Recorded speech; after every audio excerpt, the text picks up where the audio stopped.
आजपर्यंत प्रत्येक खासदारांनी काय केलं माहिती का?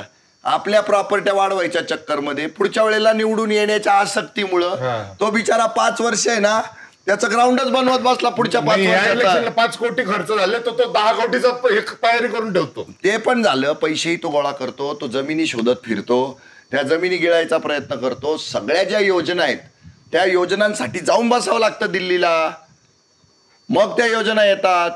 पण तसं होताना दिसतच नाही, यांना वेळच मिळत नाही. 5 वर्ष फक्त प्रॉपर्ट्या वाढवण्याच्या चक्करमध्ये आणि आपले सगळे कार्यकर्ते पोचणे फार मोठा प्रॉब्लेम आहे.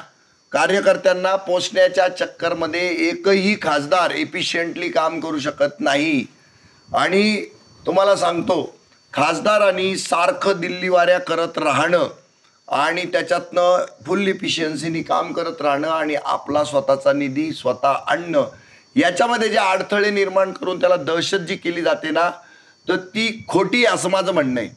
तुम्ही इथं जे काही शेण खाल्लंय ना निवडून येण्यासाठी, ज्या काही ॲडजस्टमेंट केल्या आहेत त्या लोकांना कळलेल्या असतात. त्यामुळे लोक तुम्हाला बंदूक लावता, म्हणून तुमची इफिशियन्सी कमी होते. आमच्यासारखा सगळा आरपार स्वच्छ माणूस ज्या वेळेला स्वतःच्या निधीसाठी धडपड करेल ना, MP म्हणजे काही चेष्टा नाही आहे, त्याला प्रचंड अधिकार आहेत. त्या अधिकारांचा जर तुम्ही व्यवस्थित वापर केला तर तुमचा निधी कोणीही रोखू शकत नाही आणि कोणत्याही योजना थांबवू शकत नाही.